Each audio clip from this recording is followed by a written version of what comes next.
Welcome back to Romantasy Chaos HQ, the pod. We are Avery and Xavier Harleston, healthcare professionals by day, romantasy theorists, and aspiring authors by night. Today, we are covering the epigraph from Fourth Wing, Chapter 21. This is your warning. There will be spoilers for the entire Empyrean series. If you have not read all three books, it may be time to turn back. We're not rated E for everyone. Xavier has a degree in cussing and is not afraid to use it, and we will discuss any and all adult topics covered in these books. We like a challenge, so we tackle each epigraph without prepping, placing it into the context of the whole series, not just the chapter or book it's tied to. But you don't have to take it cold, so here's our post-recording one-sentence summary of the chapter.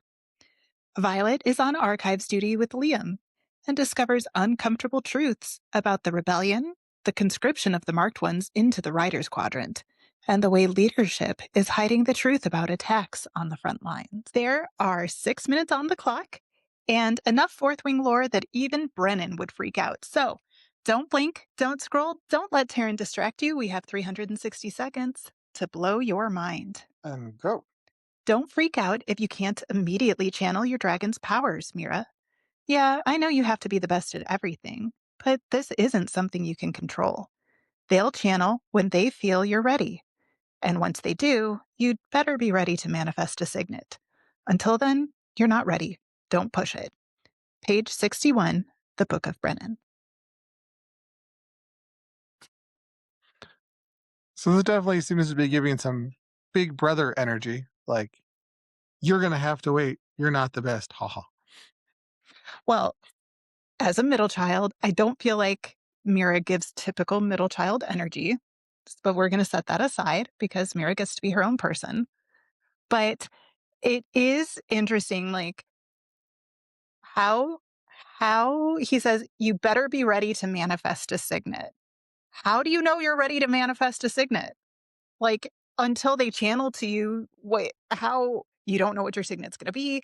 You don't really like have that power. I mean, we see what happens when Taryn starts channeling to Violet, and it's like physically, like this incredible rush of power, and like it literally brings her to her knees, and she can hardly stand herself, right? Like, so I don't know. How are you ready to manifest a signet?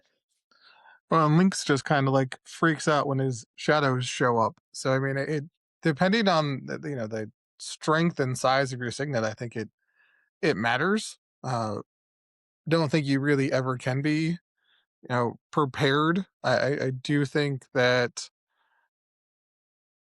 the fear of not getting your signet, that kind of, I've gone through the gauntlet, I've gone through threshing, I've bonded my dragon, and now I just have to wait, is a huge gear shift from being super proactive to just having to take a deep breath and wait for your dragon to decide that it's okay to channel to you, that you're gonna have what you need. And then it's also that concept of, what you need most, and how are the dragons figuring out what you need most, or is the magic figuring out what you need most, and are the dragons figuring out when you need it most? Like, how does that timing work?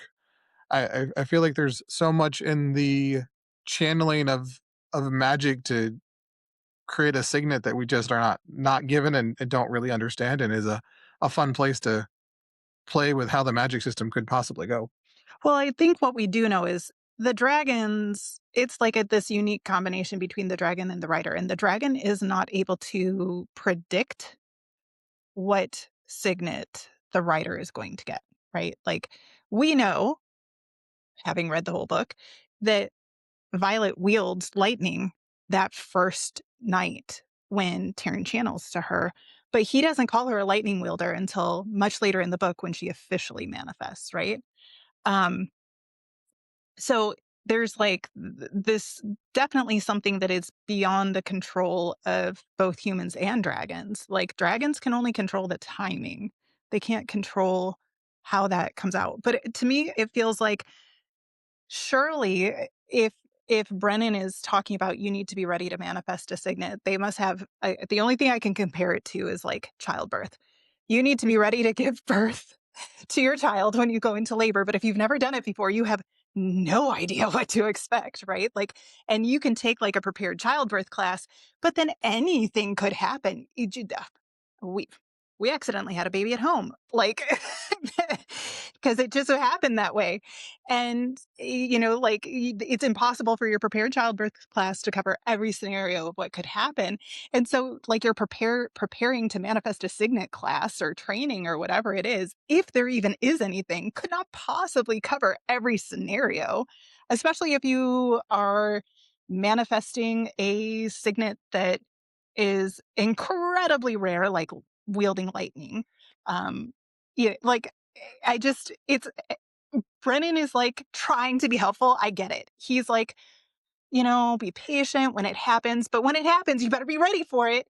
But he doesn't tell her how to be ready for it. So, like, wait, is that even helpful advice? Like, you Well, better be ready for giving birth. now I want the companion book. What to expect when you're expecting your I think signet. that. um, Uh, I really hope that Rebecca Yarros writes that. I feel like when we lose it laughing, this time should not count against our 6 minutes. Unfortunately, it does. That's how the rules work. We have several kids. There's a lot of birth that has happened in our family, so excuse us if we're humored by this. Anyway, um, completely unrelated note, but what when we're expecting the signet, do you think people are gambling about this? I mean, I feel like there are Oh, 100%. polls and bets. 100%. The professors are absolutely, like, people like Kaori, who are there all the time, are absolutely running some sort of, like, it's just like when you're betting on what day someone's gonna have their baby at work, they absolutely they're betting on, like, who's gonna manifest first, who's gonna get, like, the coolest signet, who's gonna, like, accidentally freeze themselves and 3 people next to them because they manifest ice. Oh, well, that's our time. Um, okay, hold on. I can do this. All right. Did we blow your mind or at least make you laugh? Let us know in the comments. And remember, we love you. Stay out of the clouds, off the ice, and come back to us. We'll see you next time. See you next time. Remember, lore lovers, fantasy fanatics, and good girls, like, rate, review, subscribe, and share.